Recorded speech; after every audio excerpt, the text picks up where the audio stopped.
de la lettre de Paul, la première lettre de Paul aux Corinthiens, chapitre 2, verset 10 et suivant, je lis.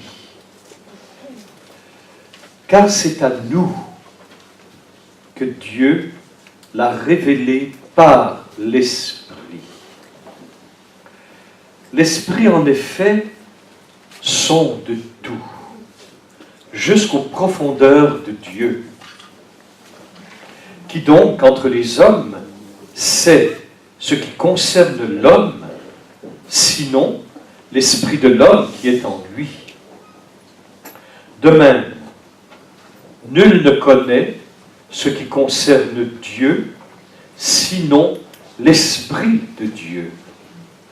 Or, nous n'avons pas reçu, nous, l'Esprit du monde, mais l'Esprit qui vient de Dieu pour connaître les dons gracieux que Dieu nous a faits.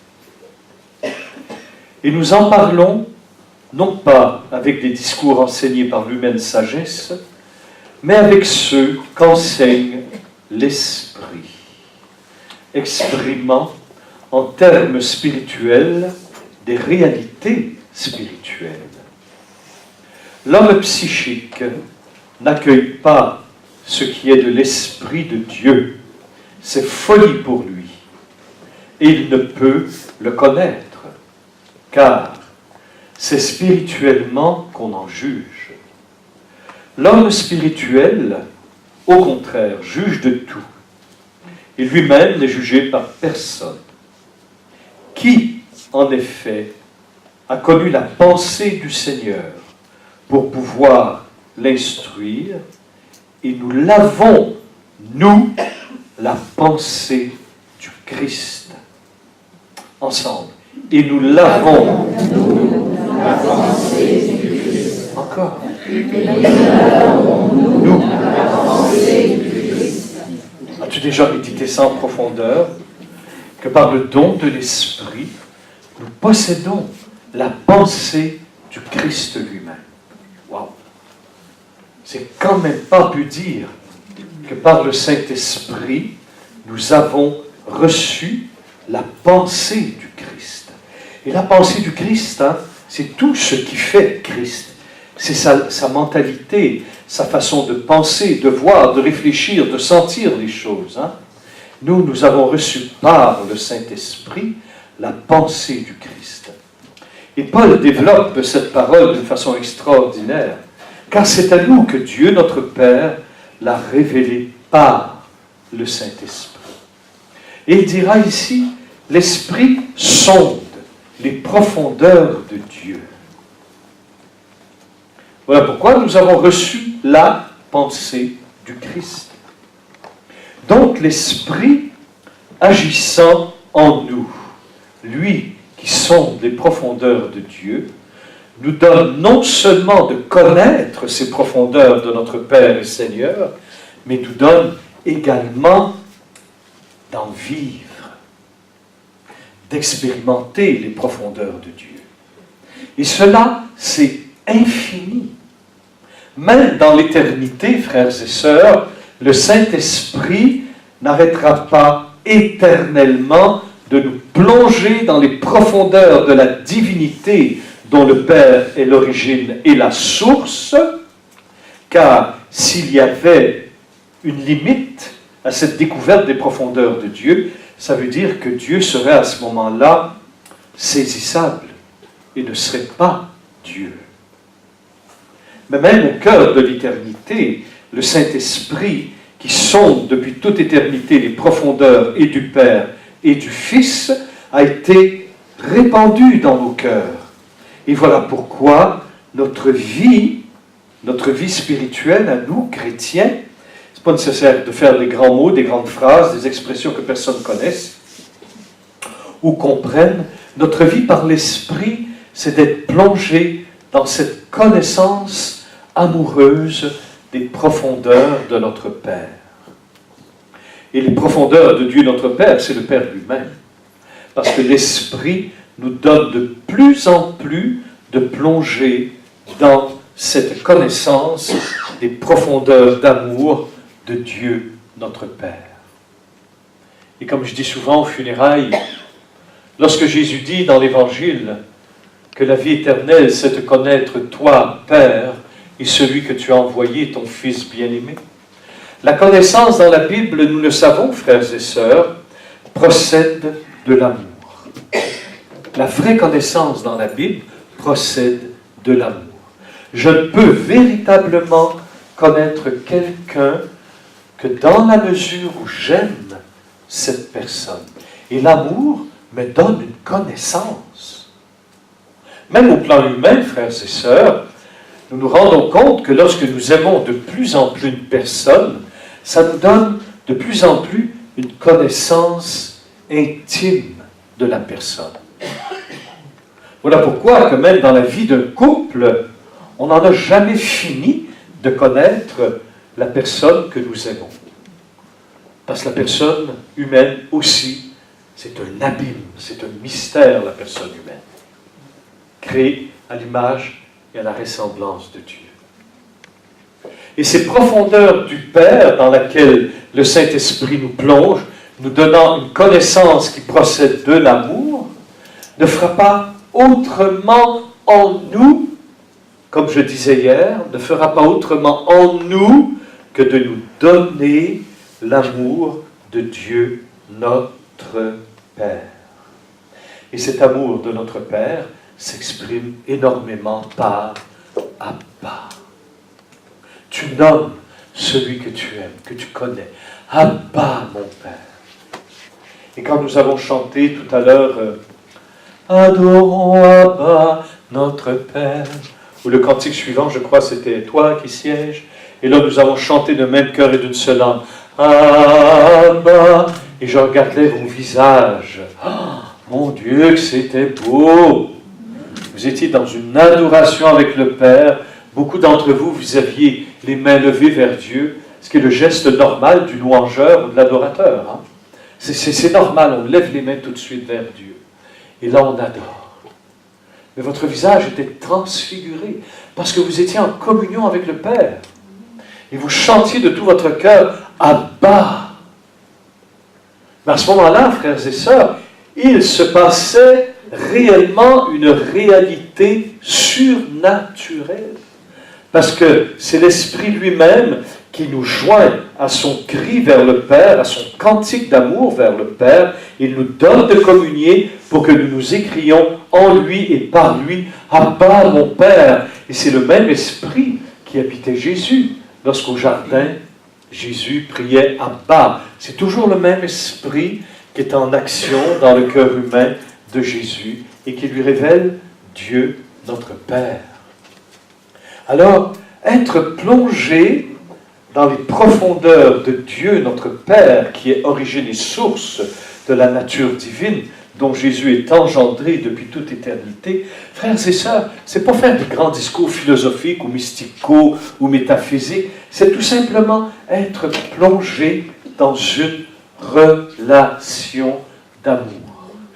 Et nous savons que cette communion avec Dieu, c'est la hauteur, la profondeur, la largeur de l'amour de Dieu révélé en Jésus-Christ. Ça n'a pas de limite. Ça n'a pas de limite. C'est extraordinaire. Voilà pourquoi, frères et sœurs, l'Esprit est à l'œuvre en nous pour nous révéler notre Père. Amen. Merci, Papa. Et voilà que Paul, allant plus loin, il donne bien sûr l'analogie de l'esprit de l'homme qui connaît l'esprit de l'homme. Hein? Ce qui concerne l'homme, sinon l'esprit de l'homme qui est en lui. Mais je crois qu'une des grandes souffrances actuellement, c'est que l'homme maintenant ne se connaît même plus lui-même. Il ne sait plus qui il est, l'homme. Et on fait tout dans l'esprit de ce monde pour tenir l'homme dans la superficialité de son être, au plan épidermique, au plan des sens. Mais même là, au plan des sens, mais encore là d'une façon très vulgaire, très sensible. Parce que même lorsque nous parlons de la sensibilité. Lorsque nous parlons des 5 sens, frères et sœurs, il faut bien entendre ces réalités de notre création. C'est que nos sens, nos 5 sens physiques et psychologiques sont enracinés dans les profondeurs de notre être. Ce n'est pas n'importe quoi, les sens. Il faut arrêter de détacher le sens de la vue, par exemple, du sens de la vision psychologique et spirituelle intérieure. C'est la même capacité visuelle. Oh là, je vous donne de l'enseignement. Ouh là! Bon, c'est la croissance, notre sœur a dit. C'est la même vision. Quand on parle nos yeux de chair ou nos yeux spirituels, on ne parle pas de 2 yeux là, de chair. C'est des yeux qui ont un regard charnel sur le monde, qui n'est pas le regard du Christ. Mais de véritables yeux spirituels, ce sont tes yeux de chair qui sont illuminés par le Saint-Esprit et qui te donnent de voir toute la réalité qui jaillit de Dieu, comme Dieu lui-même le voit, cette réalité. C'est pour ça que, frères et sœurs, parfois, et Dieu m'en a donné souvent l'expérience, et je le bénis, c'est pour vous instruire, parce que je sais que beaucoup d'entre vous possédez cette grâce, que de tes yeux de chair, mes yeux là, je vois la gloire de Dieu sur vous. Et là, les gens vont nous dire, oh, c'est votre vision spirituelle. Oui, par mes yeux de chair. Il faut arrêter de diviser les choses. Parce que la vision intérieure ne se détache pas de ma capacité visuelle extérieure sur le monde. Et à un moment donné, avec mes yeux de chair, je verrai mon Rédempteur, dit le livre de Job. Avec mes yeux de chair, debout, je verrai Dieu. Alors, bien sûr, or, nous n'avons pas, nous, reçu l'esprit du monde, mais l'esprit qui vient de Dieu. Et soyons logiques quand on lit la Bible. Soyons logiques dans notre vie spirituelle chrétienne, frères et sœurs. Cela veut dire clairement que l'Esprit de Dieu, qui sonde les profondeurs de la divinité, et cela depuis toute éternité, ce même Esprit Saint qui vient de Dieu, dit saint Paul, nous l'avons reçu. Tu t'imagines? Ça, c'est pour nous faire mourir d'amour, ça. Alléluia. Mais quand on pense, et ce que je vous dis là, frères et sœurs, c'est ta vie à toi au quotidien. C'est ça qui t'habite. C'est ça ta vie chrétienne. C'est pas n'importe quoi ta vie chrétienne. Voilà pourquoi il faut y faire attention.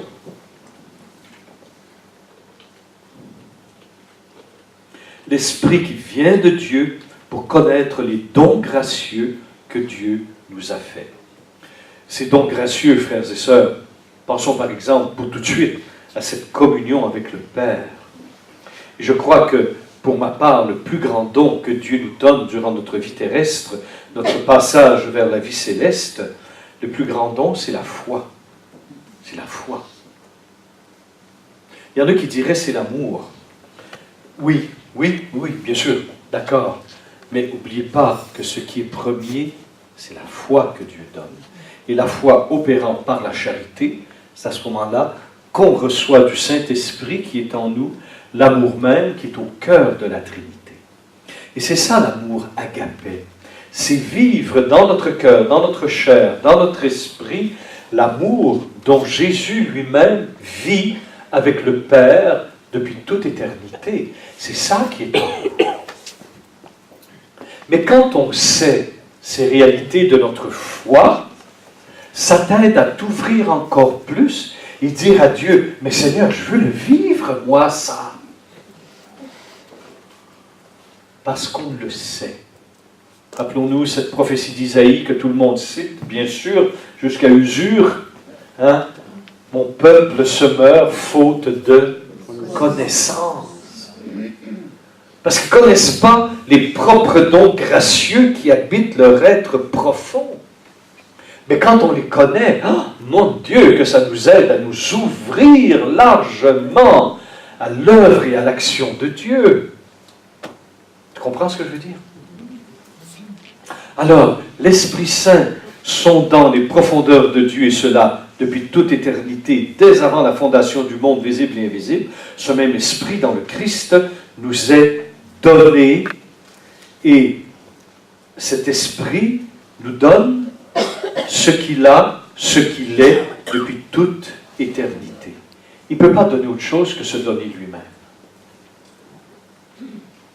Alors, étant le sondeur des profondeurs de Dieu, il nous y conduira. Amen. Et le verset 13 dit, « Et nous n'en parlons pas avec des discours enseignés par l'humaine sagesse. » Pourquoi? Parce que l'humaine sagesse, par sa propre lumière, ne peut pas parler des dons gracieux de Dieu. Parce qu'il faut nécessairement le Saint-Esprit. Nécessairement. Saint Paul ne condamne pas la sagesse humaine. Il y a des belles choses dans la sagesse humaine, et l'Église reconnaît les belles choses de la sagesse humaine. D'ailleurs, d'où vient-elle cette belle sagesse humaine? Sinon, de la parole éternelle que Jésus lui-même. Jésus est la parole, il ne faut pas oublier. C'est lui qui inspire. Amen.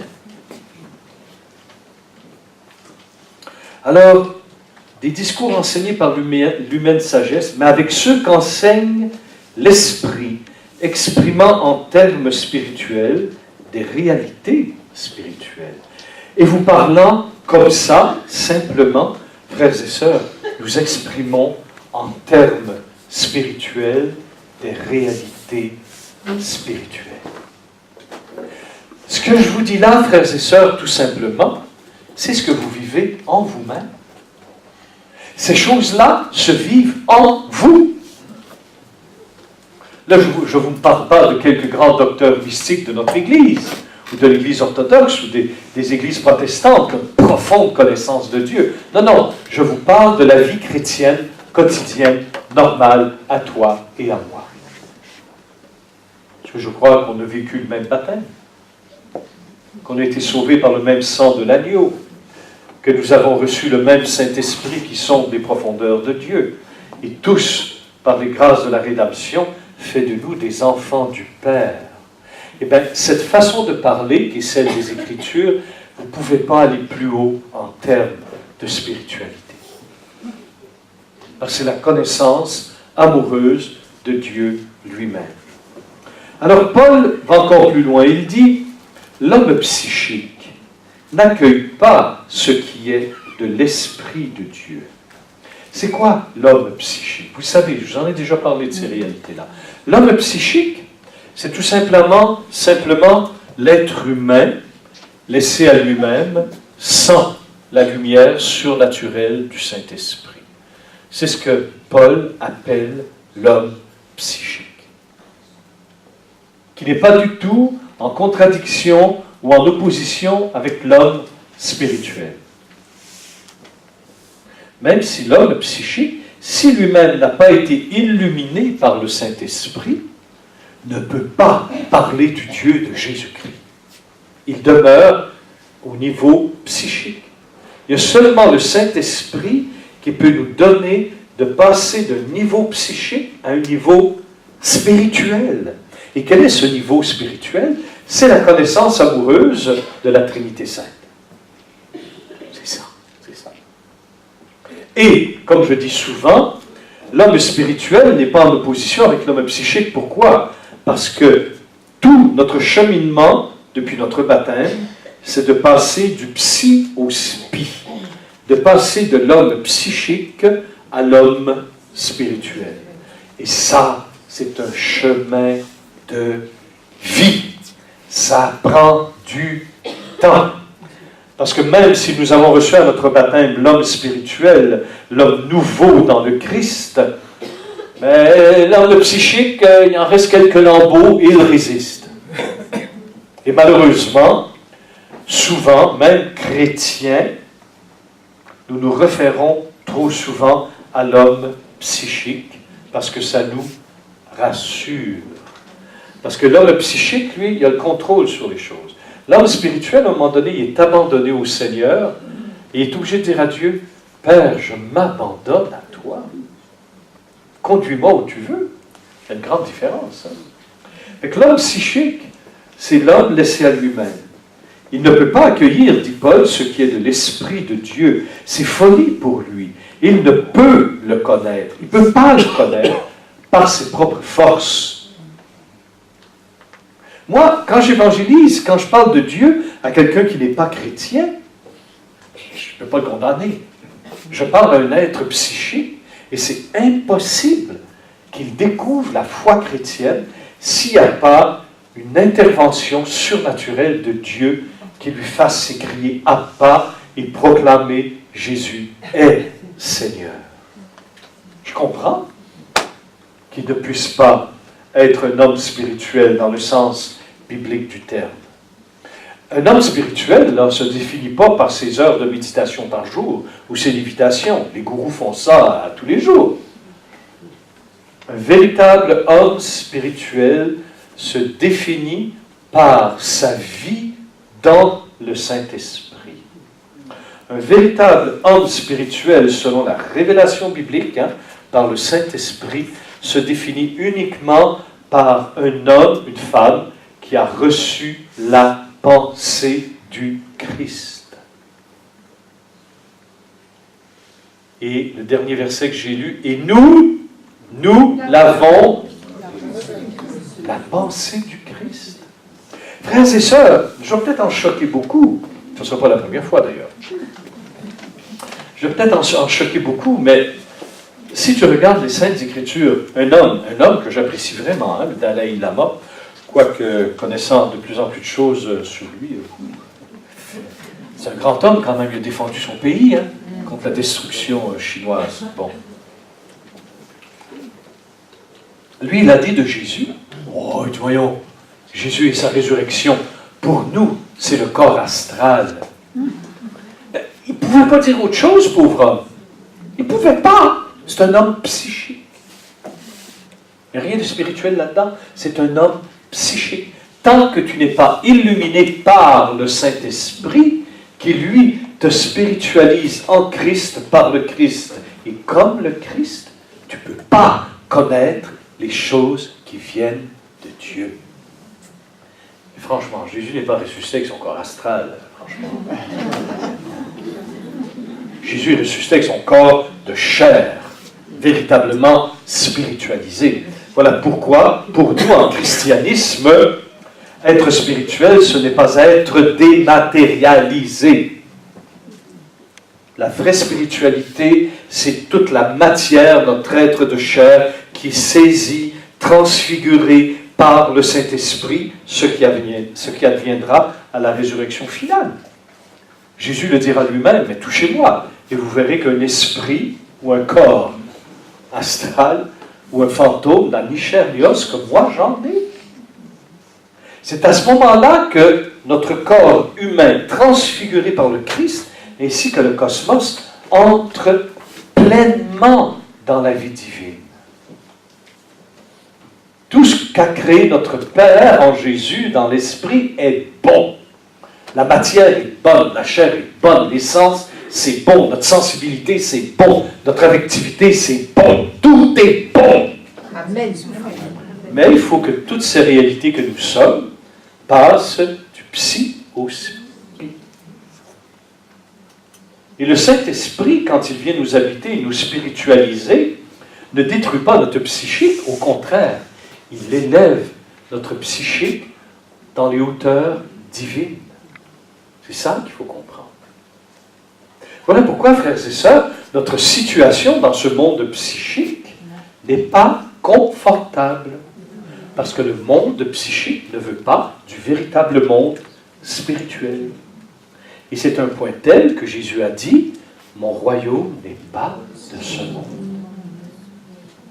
C'est dans ce sens-là que Jésus a dit, « Mais vous êtes dans le monde, mais vous n'êtes pas de ce monde. » Il ne parlait pas du cosmos, là.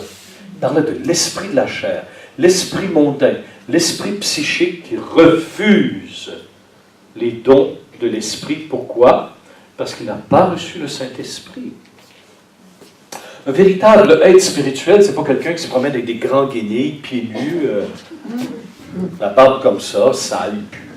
Ça, il y en a pour certains, c'est un véritable être spirituel. Franchement. As-tu compris? C'est pas ça qui définit un être spirituel.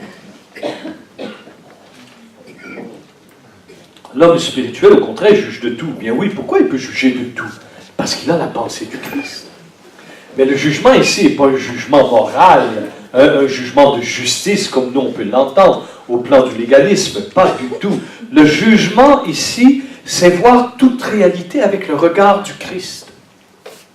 Et voir toute réalité avec le regard du Christ, tu as besoin du Saint-Esprit qui spiritualise, qui divinise toute réalité. Mais ça, ce que je te dis là, c'est ta vie à toi. Hein?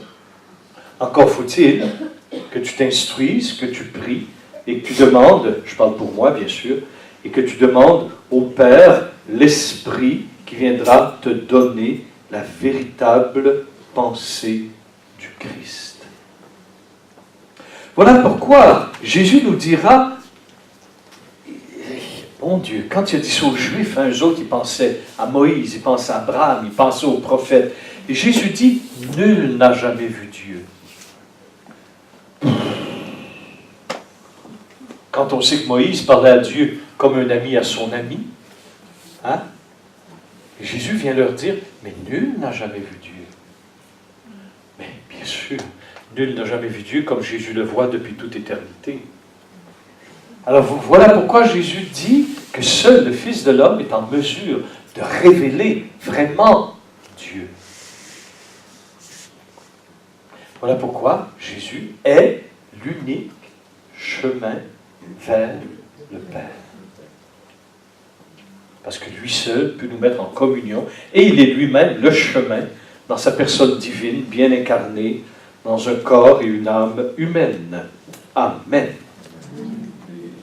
Alors voilà, et nous l'avons, nous, la pensée du Christ. Mais on pourrait se dire, quelle est la pensée du Christ? Ben, disait l'Évangile, mais ce n'est pas compliqué. La pensée du Christ, c'est d'être toujours avec le Père. C'est tout. C'est ça la pensée du Christ. Jésus disait, ça c'est très beau dans le Samaritain, ça c'est une parole d'une profondeur au chapitre 4 de l'Évangile selon Saint Jean, quand il disait, ma volonté, ma nourriture est de faire la volonté de celui qui m'a envoyé et de mener son œuvre à bonne fin. Ce qui nourrit Jésus depuis toute éternité, c'est de faire la volonté de son Père. C'est sa nourriture.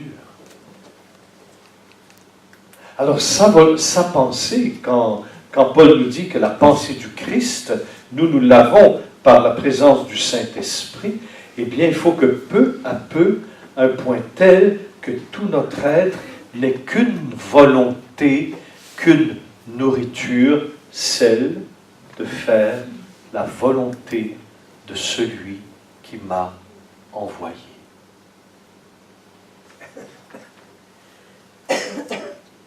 Coucou. Je sais que c'est du bon enseignement que je vous donne, mais comme j'ai dit dans d'autres sessions, il faut arrêter de patauger dans les flaques, là. Il faut monter un petit peu plus haut, là. C'est pour ça que je vous nourris de cette doctrine, et c'est bien, c'est bien. Amen. Parce que je vous considère comme des êtres intelligents. J'ai dit, Seigneur, ça vaut la peine, allez, on y met le paquet. Je crois que je vous ai quand même donné quelques pistes. C'est pas l'unique, hein, c'est pas la seule. Hein. On n'épuise pas la parole de Dieu à travers une explication. Les Juifs disent, dans un verset, juste un verset, de ce verset, il y a 70 explications. Chaque mot a 70 explications. Chaque lettre a 70 explications. Fait qu'on n'en finit plus de creuser la parole du Seigneur. Et 70, hein, c'est le chiffre de plénitude. Parce que les Juifs disent que lorsque Moïse était au désert, on dit dans la Bible qu'il y avait des tonnerres, des bruits quand Dieu venait. Mais il y a une autre traduction, puis une autre interprétation qui dit on entendait des trompettes. Et les trompettes se manifestaient en 70 langues différentes. De sorte que la parole de Dieu qui a été donnée à Moïse, les 10 commandements de Dieu, sur la montagne, s'adressait à toutes les nations. Et les langues connues à ce moment-là, c'était 70. Alors voilà pourquoi il disait qu'on entendait 70 trompettes quand Dieu venait donner la parole, disant que cette parole était universelle. Et cette universalité de l'Évangile, ça, il faut bien comprendre ça, cette universalité que Dieu a confiée à Moïse, la parole, les 10 commandements particulièrement, ne s'est réalisée que dans le Christ et par la Pentecôte. C'est là, par Jésus, qui a envoyé ses disciples à travers le monde, que la parole donnée à Moïse est devenue vraiment universelle. Avant, non. C'était vraiment, ils avaient comme clos la révélation à la seule géographie de la Terre Sainte, Israël. Alors que la géographie spirituelle n'a pas de limite, tu vois. Alors ils avaient enfermé la parole. Ah oui, bien sûr. Ils avaient enfermé la parole au temple et uniquement à Israël au plan géographique. Et ça, mes amis, c'est seulement avec l'avènement du Christ et avec l'esprit de Pentecôte qu'est envoyée cette parole à toutes les nations.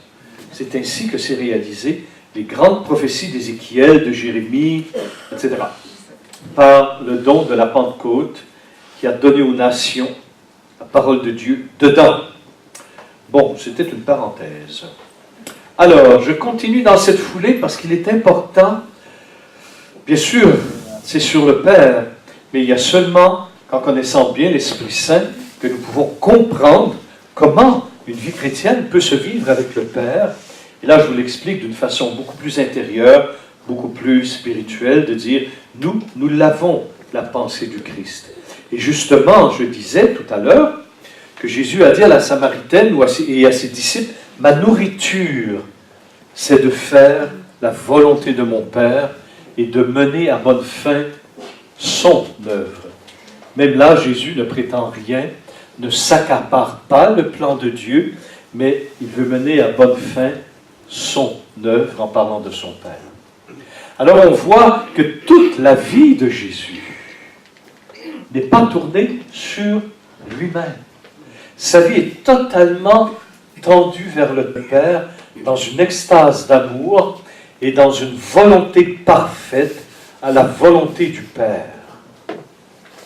Pensez-y, quand Jésus dit, lui qui est le Verbe de Dieu, lui qui sait qui il est véritablement, lorsqu'il dit par exemple, lorsque vous aurez élevé le Fils de l'homme sur la croix, et par la croix la résurrection et l'ascension, lorsque vous aurez élevé le Fils de l'homme, vous saurez alors que je suis. Jésus révèle pleinement sa divinité. Alors voilà pourquoi, pour nous, sa parole est fondamentale. Elle n'est pas importante, elle est fondamentale. Le fondement de toute réalité, c'est la parole qu'est Jésus-Christ, notre Sauveur.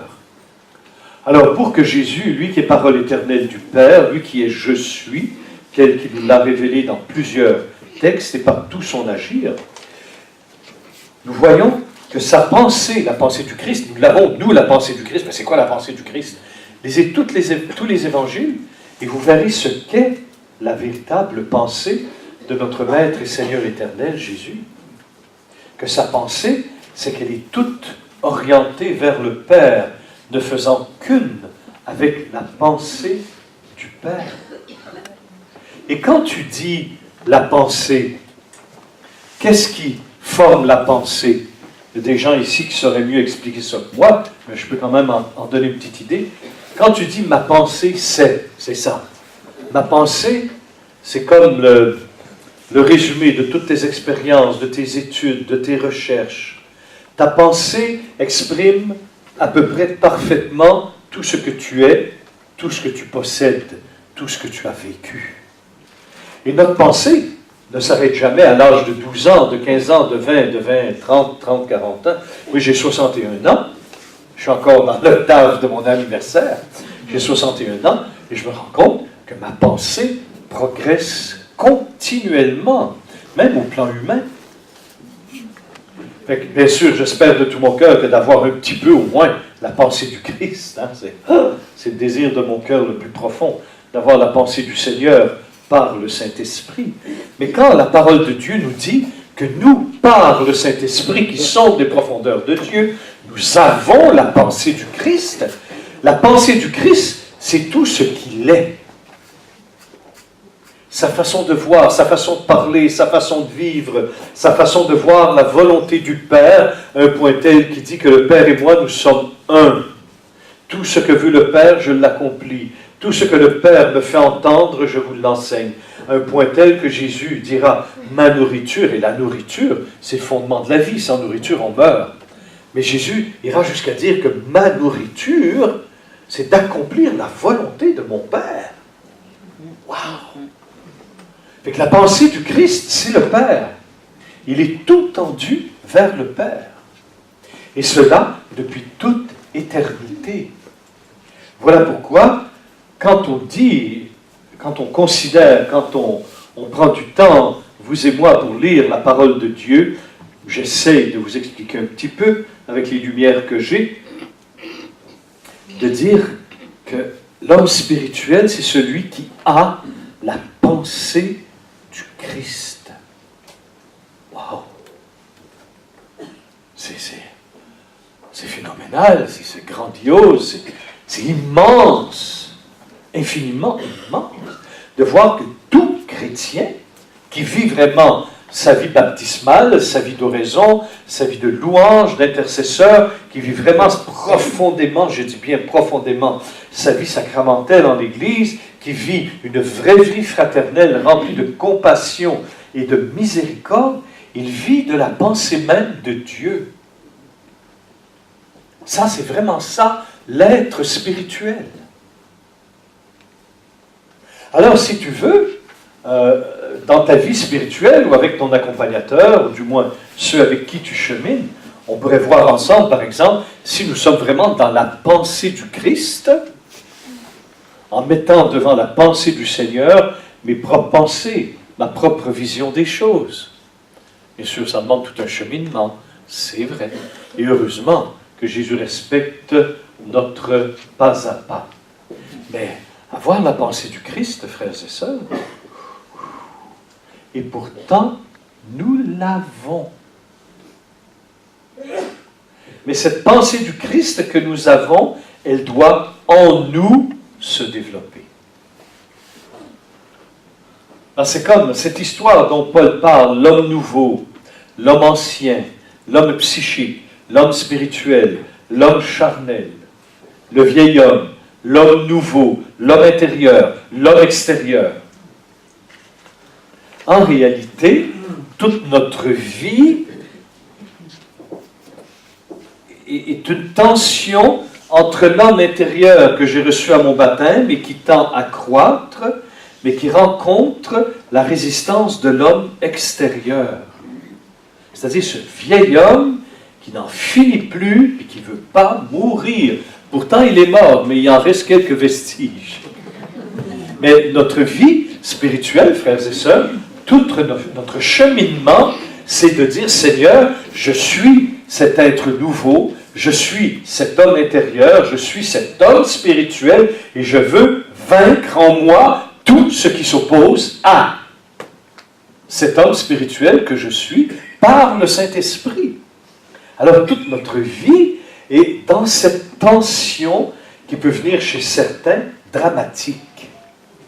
Parce qu'il y en a, ils mènent des combats assez terribles. Hein? À ce moment-là, il faut les soutenir, il faut les encourager, aller, on marche. Mais toute notre vie est dans cette tension, si tu veux, de passer d'un état de créature de Dieu, de passer à un statut d'enfant du Père. Ça, je vous l'ai expliqué souvent, pour que vous compreniez bien ces choses.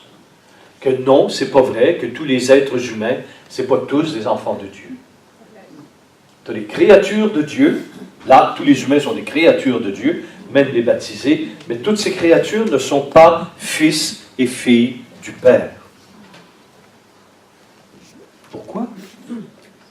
Parce que pour dire à ce Dieu, tu es mon papa, tu es Abba, il faut nécessairement avoir subi une transformation spirituelle, surnaturelle, qui fait que je reconnais dans le Dieu de notre Seigneur et Sauveur Jésus-Christ mon véritable Père.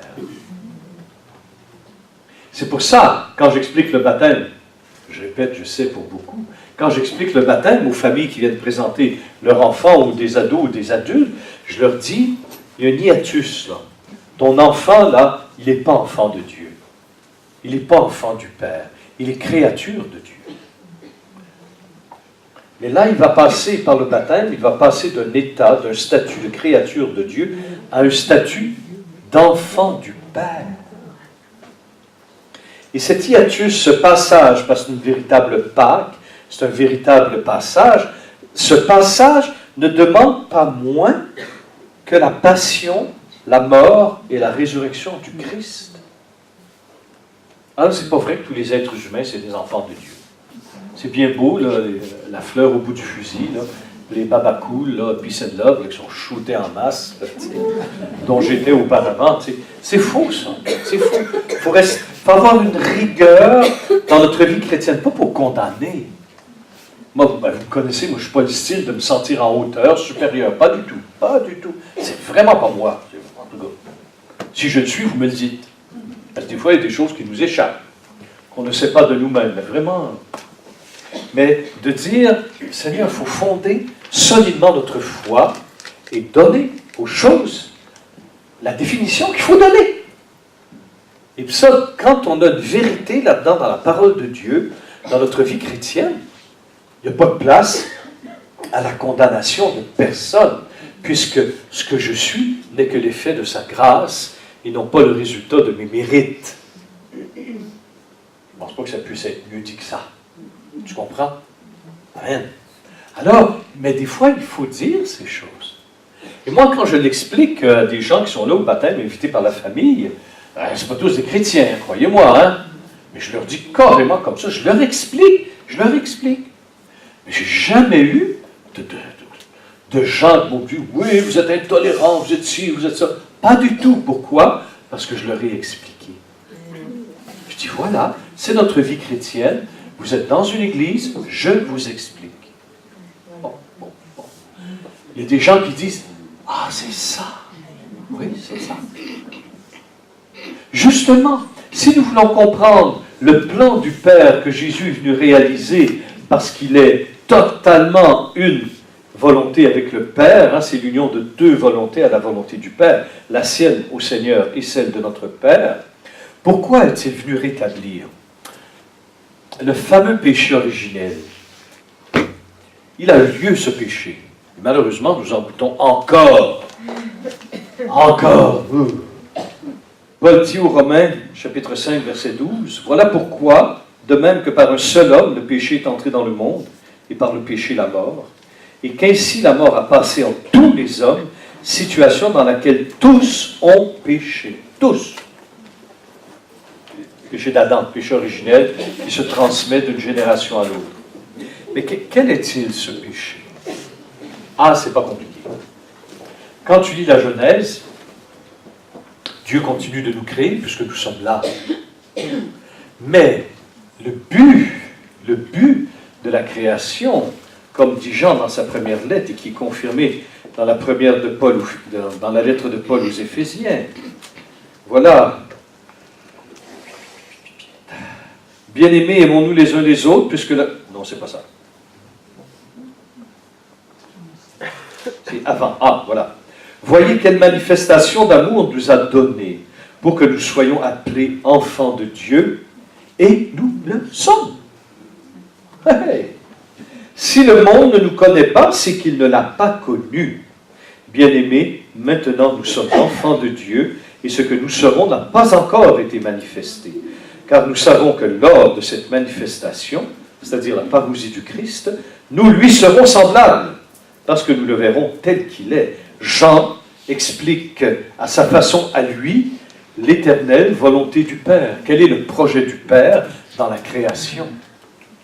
Et la volonté du Père dans la création, c'est de créer des êtres, vous et moi, capables non seulement d'une relation de créature à créateur, qui peut rester une relation de crainte et de peur devant le Tout-Puissant, mais le Père a une autre volonté, a un autre désir, c'est de créer des êtres capables d'une relation d'amour filial avec lui.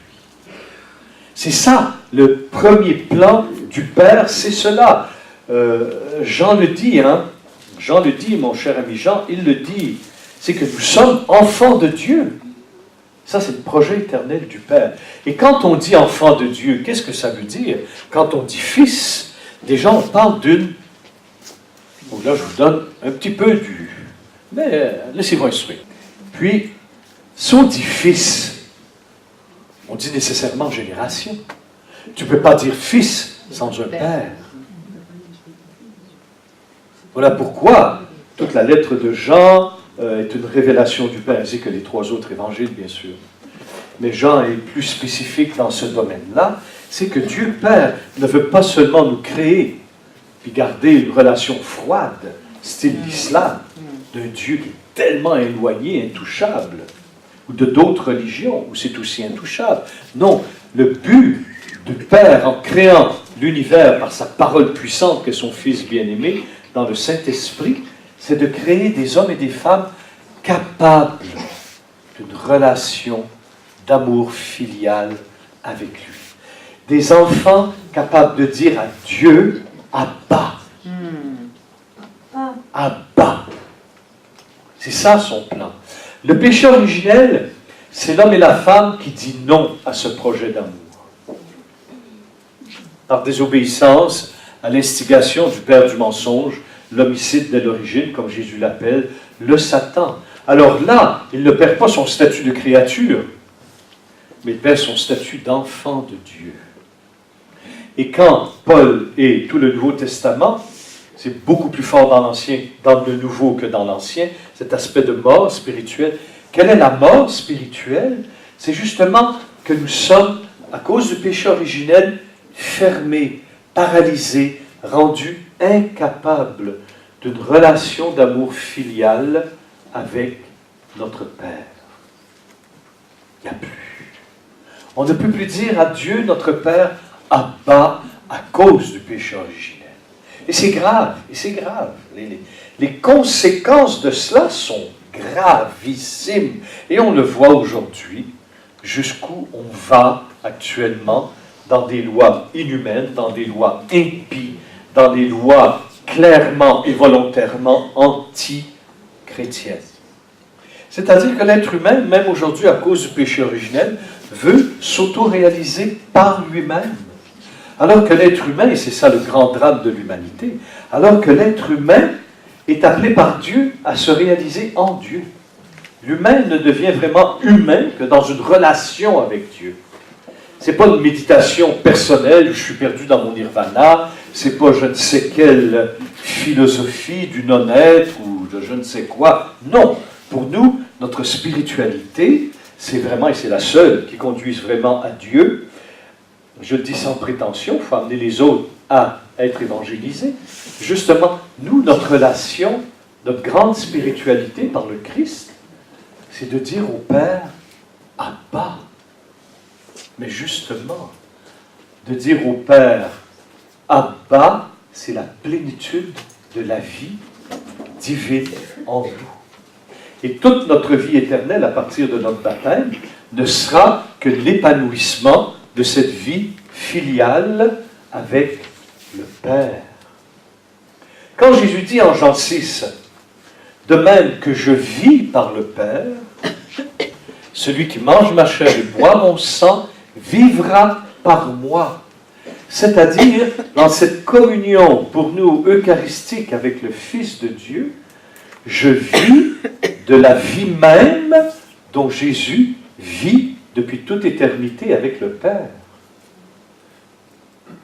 C'est ça la pensée du Christ. C'est ça la vie filiale. C'est de dire à mon Père, c'est de dire à mon Dieu qui est le Créateur, Créateur du ciel et de la terre, c'est de lui dire, vraiment, papa, je veux vivre avec toi. Oh non! Parce que je les ai laissés chez moi. Zut! Je voulais vous lire quelque chose de l'enseignement de l'Église, mais je ne l'ai pas. Non, je l'ai oublié dans ma chambre. Bon, je vous lirai ça un petit peu plus tard. Alors, tu vois, avoir la pensée du Christ, c'est entrer par le Saint-Esprit dans cette communion que Jésus a avec son Père depuis toute éternité. Et le salut est uniquement au service de cette communion avec le Père. C'est pour ça que Jésus nous rachète. Bien sûr, Jésus nous sauve de la mort, nous sauve de l'enfer, nous sauve de Satan, nous pardonne nos péchés, nous lave, nous guérit, nous élève, nous sanctifie. Mais tout ça a un but, c'est Papa. C'est Abba. Et tout ça est au-delà de l'imagination, des capacités humaines. Ça ne peut être que don de Dieu, qu'œuvre surnaturelle. Et c'est ce que dit l'Épître de Paul aux Galates au chapitre 4. Or, je dis aussi longtemps qu'il est un enfant, l'héritier, quoique propriétaire de tous les biens, ne diffère rien de l'esclave. Bon, voilà, un petit peu plus loin. Mais, quand vint, verset 4, quand vint la plénitude du temps, Dieu envoya son Fils, né d'une femme, né sujet de la loi, afin de racheter les sujets de la loi, afin de nous conférer l'adoption filiale. Toute l'incarnation rédemptrice n'a qu'un but, c'est de nous conférer l'adoption filiale. Et la preuve, dit Paul, que vous êtes des fils, c'est que Dieu a envoyé dans nos cœurs l'esprit de son Fils qui crie « Abba, Père ». Aussi n'es-tu plus esclave, mais fils, fils, et donc héritier de par Dieu. Je ne parle pas de l'acteur. Amen. C'est pas trop dense. J'essaie de détendre, mais je crois que vous embarquez bien là-dedans. Alléluia. Alors, je reviens à Paul quand il parle d'avoir la pensée du Christ. En fait, je pourrais prendre une foule de textes dans les 4 évangiles où Jésus le dit. Je suis venu pour que vous viviez de ma vie. Mais c'est quoi la vie de Jésus? C'est la vie qu'il a avec le Père depuis toute éternité. Notre vie chrétienne, frères et sœurs, c'est ça. L'accomplissement terrestre de notre vie chrétienne, c'est de plus en plus de marcher dans cette communion intime avec le Père. Papa. Parce que Jésus, à un moment donné, entre guillemets, disparaît et toute la place est laissée à son Père. Même dans notre vie spirituelle. Et ça m'est arrivé un jour. Hein. Je ne louais que le Père, même à la messe. Je ne bénissais que le Père, même si on sait que la très sainte Eucharistie s'adresse au Père par le Fils dans l'Esprit. Et c'est toute l'Église qui, unie au sacrifice et à la résurrection du Christ, s'offre au Père dans une offrande d'amour. On ne voit que le Père dans les sacrements. Et Jésus est venu pour cela. Amen. Amen. Alléluia.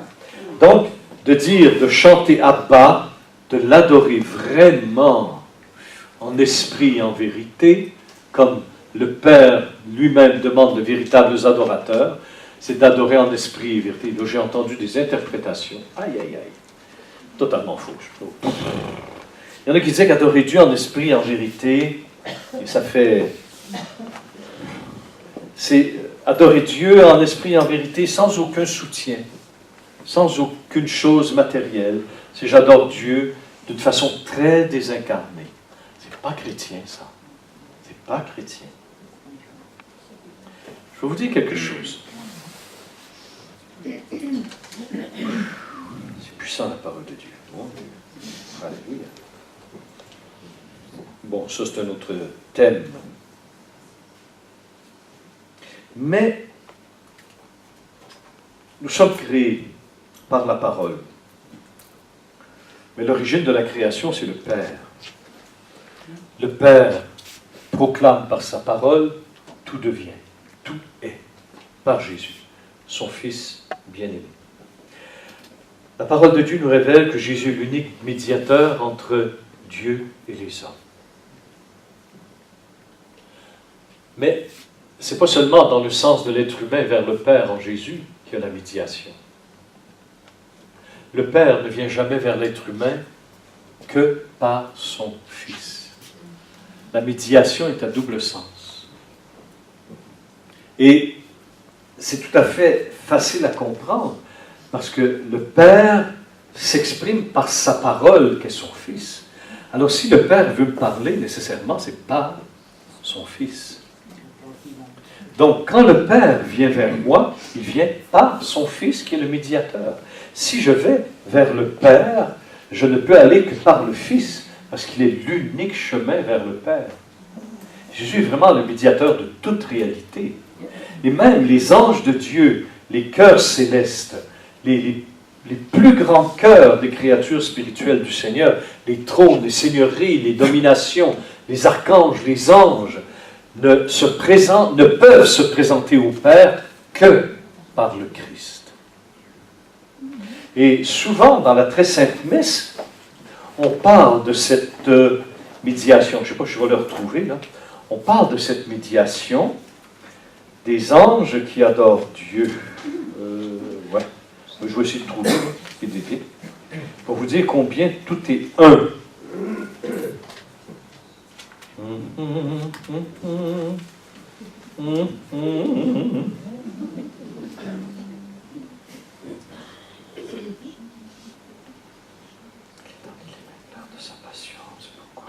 À la fin de la préface.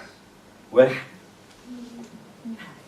Ça dit que les anges, les cœurs célestes, adorent Dieu que par le Fils.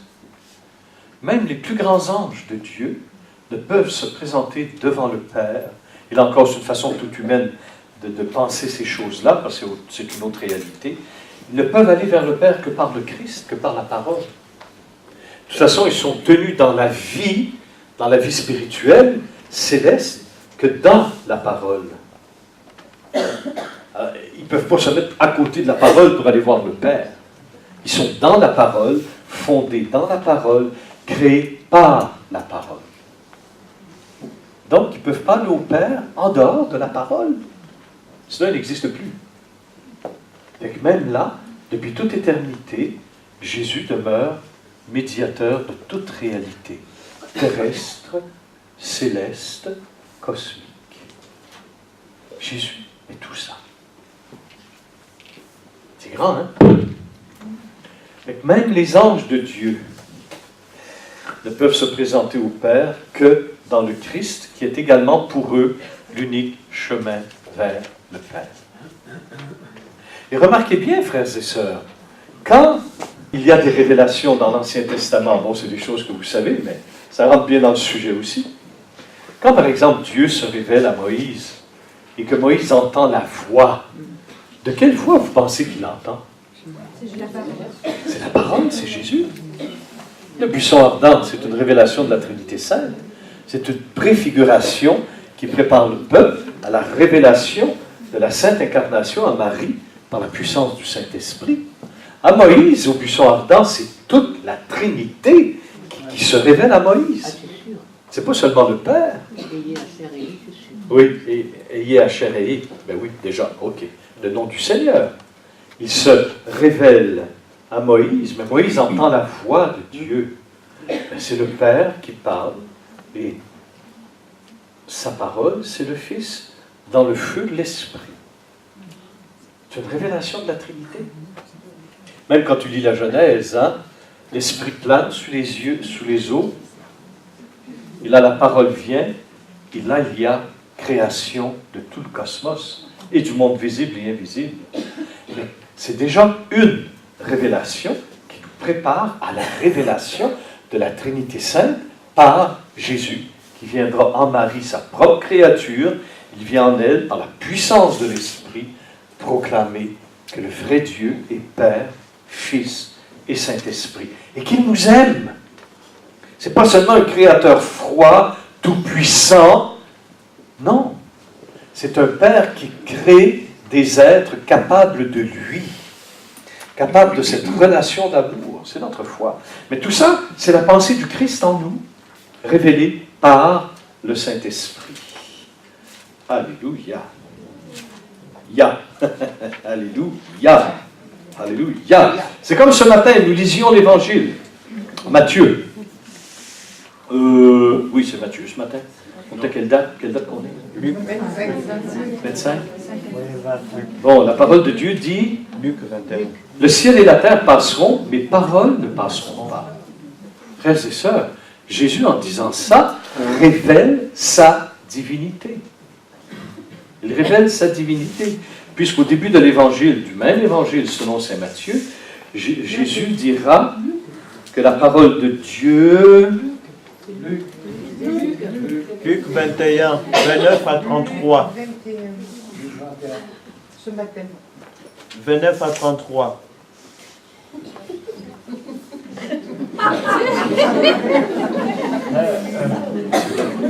Je 21. Oui, j'ai compris. J'ai compris, mon frère. Mais 29 à 33. Ouais. Mais écoutez, je ne vais pas vous induire en erreur, oui. Bon, disons que c'est lu. C'est lu. Mais dans l'Évangile, selon saint Matthieu, Jésus dit la même chose. Mais au début de l'Évangile, dans le Sermon sur la montagne, il dit qu'il n'y a pas de parole de Dieu. Ciel et terre passeront, mais jamais la parole de Dieu ne passera. Il n'y a pas de petit point sur le i, là. Rien ne disparaîtra de la parole de Dieu. Jésus parle comme ça. À la fin de l'Évangile, il dit, ciel et terre passeront, mais ma parole. Les Juifs ont bien compris. Écoute, wow. Pour qui tu te prends? Ben, pour ce que je suis. Dieu fait homme. Mais quand Jésus dit, ciel et terre passeront, mais ma parole ne passera pas, aïe. Tu sais, nous autres, on dit ça, puis bon, ça va. Mais quand tu lis bien, aïe. Autrement dit, il révèle que ma parole, c'est la parole de Dieu elle-même. C'est la même chose. Et lorsqu'il dit « mes paroles ne passeront pas », ça veut dire que la parole qui sort de sa bouche, il ouvrit la bouche, dit l'Évangile au début du chapitre 5 des Béatitudes, il ouvrit la bouche, ça veut dire que sa parole est éternelle. Les Juifs ont bien compris ça. Ils diront à Jésus « mais écoute, toi qui n'es qu'un homme, tu te fais Dieu ». Jésus dit, ben oui, je suis. Mais il dit avec une simplicité. Il dit aux Juifs, il dit, avant qu'Abraham fût, je suis. Là, les autres, là, j'imagine, là, les petits papillotes étaient frisés, Ils ont dû dire, là, écoute, t'as pas 50 ans, mettez-vous dans la peau de ces hommes. Mettez-vous dans leur peau. Moi, j'aurais fait la même chose, J'imagine que, on dit, c'est un gars du charpentier du village à côté qui vient de dire avant qu'Abraham fût, je suis. Mettez-vous à leur place. Jésus, il n'est pas là à demain morte dans sa révélation. Jésus, doux et humble de cœur, mais dans la vérité céleste, dans la vérité éternelle. Écoute, tu n'as pas 50 ans, tu as dit que tu as vu Abraham. Pouh! Il s'est même réjoui en voyant mon jour, dit-il d'Abraham. Il s'est même réjoui en me voyant. Là, toi, t'imagines. Tu es un pharisien. Tu es un juge. Tu connais la loi par cœur, le docteur de la loi. Tu l'enseignes. Tu es sur la chair de Moïse, comme dit Paul. Puis, là, tu as un gars en face de toi. Un petit peu spécial, qui marche sur les eaux, qui multiplie les pains, qui ressuscite les morts. Là, tu dis, écoute, Seigneur, on veut bien te... Jésus le Nazaréen, on veut bien te laisser une chance, là, mais t'as pas 50 ans et t'as vu Abraham. Ben oui, c'est même réjoui de voir mon jour.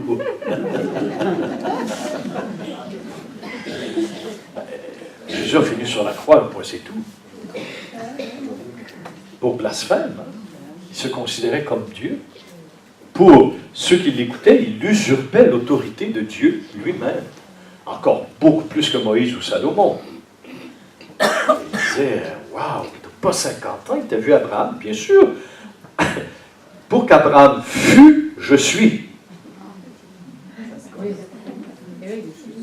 Pour qu'Abraham existe, je suis. Si Abraham exista, c'est grâce à moi. Je suis la parole créatrice. Mais c'est ça que les Juifs entendaient à travers l'évangélisation de Jésus. Hein? Là, ils ont dit, oh là là, là là là là, Seigneur, arrête. Tu pousses trop fort. Et pourtant, Jésus, même s'il savait que pour eux, il poussait trop fort, Jésus est allé jusqu'au bout. Jésus n'a fait aucun compromis avec la vérité. Aucun. Il faut l'arrêter. Hein? Il fallait l'arrêter. Ben oui, il fallait l'arrêter. Parce qu'il était en train de tout changer. Tout changer. Pourtant, il n'a pas fait de guerre. Il n'a pas levé les armes. Il n'a pas invité à la révolte armée. Il n'a pas... Non, au contraire. Il a dit de pardonner à nos ennemis. Il a dit que tous on allait crever comme martyrs. C'est l'agneau de Dieu livré sur la croix. C'est l'agneau de Dieu. Vous voulez avoir la pensée du Christ? Ben, prenez-en là. Mais il faut lire tout l'Évangile. Et c'est absolument extraordinaire. Amen. Vous donc, vous serez parfaits comme votre Père Céleste est parfait. Wow. Il y a du boulot. On va parler pour vous, madame. Hein? Ah oui, je sais. Ben, vous pouvez parler pour moi aussi. Parce que la dame a dit, quand Jésus nous dit, vous serez parfait quand votre Père Céleste est parfait, elle dit, ouais, il y a du boulot. Moi, j'ai dit, ben, parlez pour vous, madame, franchement. Hein? Vous me jugez. Vous devriez faire comme moi. Ça ne vous concerne pas. Il y a peut-être une autre façon de comprendre cela, mes amis. Parce que le Seigneur, lorsqu'il dit ça, il parle de la miséricorde. Celui qui pardonne, etc. Celui qui fait miséricorde. Et il demande d'être miséricordieux comme notre Père Céleste. Aïe, aïe, aïe. Et si vous réservez vos saluts à vos frères, que faites-vous d'extraordinaire? Les païens eux-mêmes n'en font-ils pas autant? Vous donc, vous serez parfaits, comme votre Père Céleste est parfait, lui qui fait lever son soleil sur les bons et sur les méchants. Tu vois? Et le Seigneur dira plus loin, soyez saints. En fait, quand il nous dit soyez saints, comme votre Père est saint, ça veut dire une façon plus profonde de comprendre ça. C'est effrayant cette parole, c'est invivable et irréalisable. En tout cas pour moi. Peut-être que ça ne vous concerne pas. Mais sur moi, là. Mais certains auteurs disent, vous deviendrez saints. Parce que moi, je suis saint. C'est-à-dire que dans cette communion progressive, croissante avec le Père et le Fils et le Saint-Esprit, ben, c'est carrément que quand plus tu vas au soleil, plus tu bronzes. Hein? Plus tu vis dans la communion avec Dieu, qui est le Dieu 3 fois saint, c'est tout à fait normal que tu deviennes saint comme Dieu est saint. Mais ce n'est pas par tes propres forces, ce n'est pas par tes ascèses, tes sacrifices, tes pénitences, tes souffrances, tes douleurs, etc. Non. C'est surtout par amour qu'on devient saint. Mais cet amour qui nous pousse à nous unir au Père et au Fils et à l'Esprit, qui fait que nous sommes sanctifiés. C'est par la communion avec Dieu que nous sommes sanctifiés. Et remarque que toute grâce donnée par le Seigneur, c'est toujours dans la même ligne. Toujours. C'est, je vais essayer de te dire dans une formule, là, à quoi sert la grâce dans notre vie, c'est de plus en plus habiliter notre être pour une communion avec Dieu. Aucune grâce de l'Esprit n'échappe à cette définition. Que ce soit les grâces à travers les sacrements, à travers la vie de prière, à travers la vie fraternelle, parce que mes frères et mes sœurs sont des canaux de la grâce de Dieu, et moi je le vis très fort dans la charité, avec notre fraternité, je le vis vraiment très fort, et avec vous tous. Que fait cette grâce? C'est qu'elle me guérit, me libère de tout ce qui en moi fait obstacle à une communion que Dieu veut parfaite avec moi. C'est pour ça que Dieu me fait grâce. C'est pour ça que le Seigneur me remplit de sa grâce. Et la grâce n'a d'autre but par le Saint-Esprit que de nous rendre de plus en plus dociles, simples à cette communion en profondeur avec Dieu. Et cette communion n'est que filiale. Père avec ses enfants.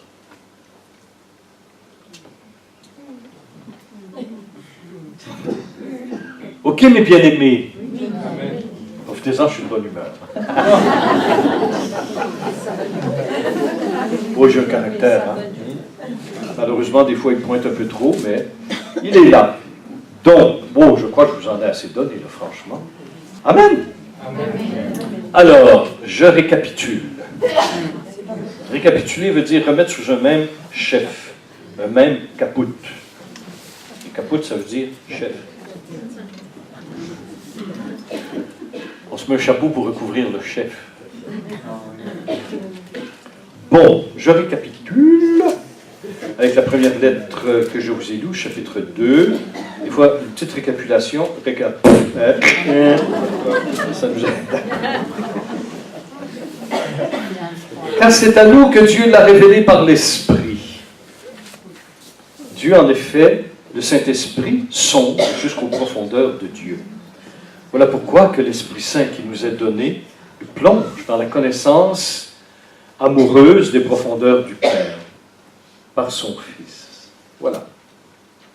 Et l'homme ne devient vraiment spirituel qu'en vivant dans la mouvance du Saint-Esprit, qui peu à peu incarne en lui la pensée du Christ. Un vrai chrétien est celui qui tend à entrer en possession par la grâce de l'Esprit à la pensée du Christ. Ça va? C'est ce qui différencie l'homme psychique de l'homme spirituel. Et l'homme spirituel ne détruit pas son être psychique, qui est un don de Dieu.